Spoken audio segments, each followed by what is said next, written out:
So, back in early 2022, a new digital predator just popped up on the scene. And get this, in its first 2 weeks, it hit over 20 victims.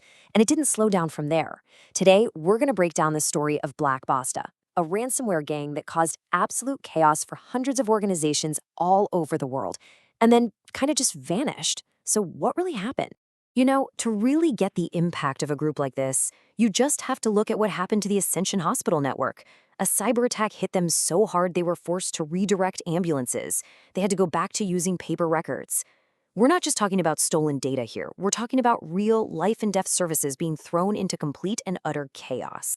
So, when an attack has consequences this severe, it raises a pretty obvious question. Who is behind something like this? Who has the skill, the resources, and really the nerve to bring a critical healthcare provider to its knees? Well, the culprit was a group that absolutely exploded onto the scene in April 2022, Basta. And they very, very quickly became one of the most prolific and dangerous ransomware operations on the planet. And when I say prolific, I really mean it. Since they first showed up, security researchers have tracked them hitting over 500 organizations around the globe. You'll find their victims everywhere, North America, Europe, Australia, and they seem to have a heavy focus on critical infrastructure. So how does the group get so big so fast? Well, they use a model called ransomware as a service, or RAS. The best way to think about it is like a dark franchise. You've got the core developers who create the nasty software and the infrastructure. Then they lease it out to these trusted affiliates who go out and actually conduct the attacks. It's a business model that lets them hit more targets way more often. But here's the thing, Basta didn't just appear out of thin air. When researchers really started digging, they started finding some very familiar fingerprints that connected them to some of the biggest names in cybercrime. There's this incredibly deep connection to Conti, an infamous Russian-speaking ransomware gang. The evidence here is so strong, from their tactics to their infrastructure, even their negotiation portals, that most researchers are pretty much convinced that Basta is just Conti under a new name. It's such a key insight into this world. These gangs rarely die, they just rebrand. And the web just gets bigger from there. Analysis links Basta to other major players too, like Fin7 and Black Matter. So what this tells us is that we're not just looking at some isolated gang of hackers, right? This is a large, interconnected, and really sophisticated cybercrime ecosystem based out of Russia.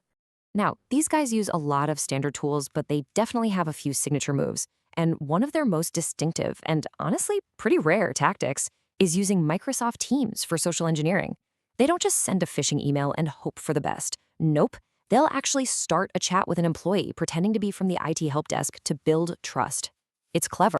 Okay, so let's actually walk through what one of their attacks looks like step by step, because understanding their playbook is really the key to building a solid defense against them. It all starts with the bait. Picture this. They might flood an employee's inbox with thousands of spam emails. Just pure noise. Then, a helpful person from IT support calls or pings them on Teams, offering to fix the problem. They trick the user into installing a remote access tool, something like AnyDesk, and boom, just like that, they're in. Okay, so once they're inside, they don't just hang around. They use tools like Cobalt Strike and PS Exec to move silently all over the network, hunting for valuable data and critical systems. They'll exploit well-known and often unpatched vulnerabilities, things like zero logon, which is a massive flaw in Windows servers, to get administrator-level control over the whole environment. And here's where their whole double extortion method comes into play, and it's pretty nasty. Before they lock a single file, they steal the most sensitive data they can get their hands on using tools like rclone. This gives them a second weapon. If you don't pay the ransom to get your files back, they'll just leak all your confidential data to the world. And then, finally, they spring the trap. They deploy their ransomware, which uses a really powerful encryption algorithm called ChaCha20 to lock up every important file.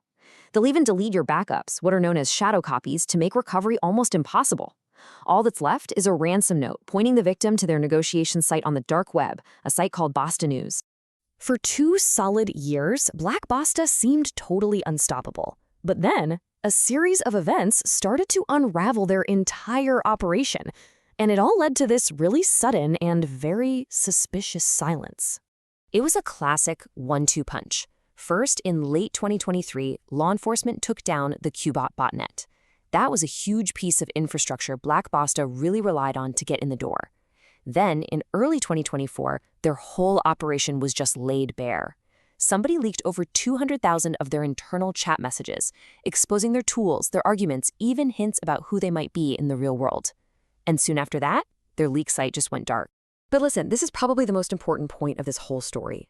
The brand name might be toast, but the skilled operators, the people behind the keyboard, they are not gone. Researchers are already seeing the exact same individuals and their tactics popping up again under new names, in groups like Black Suit and INC. So the threat hasn't vanished, not at all. It's just shapeshifting. So with everything we now know about how these guys operate, how do you actually defend against this kind of threat?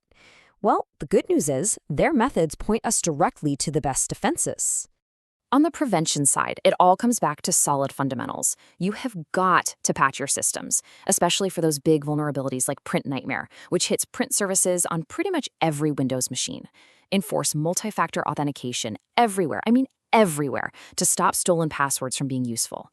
And you have to train your employees to spot those clever social engineering tricks, especially those weird calls or Teams messages from IT support. For detection, it's all about looking for their fingerprints. You know, those tools we talked about, like PS6sec and Cobalt Stripe? You need alerts for that stuff. Monitor your network for big, unusual data transfers happening with tools like rclone. And hey, if you ever see someone using a command to delete volume shadow copies, that is a massive, flashing red light that an attack is probably in its final stage. And look, if the worst does happen, you absolutely need a plan, and you need to practice it. Know exactly how to isolate infected machines to stop the bleeding. And most importantly, and I can't stress this enough, have offline, segregated backups that you test all the time. It is the one thing that can turn an absolute catastrophe into a recoverable incident. So, let's just end with this thought. The name Black Basta might fade into cybersecurity history books, but the talented, persistent criminals behind it are already regrouping under new banners.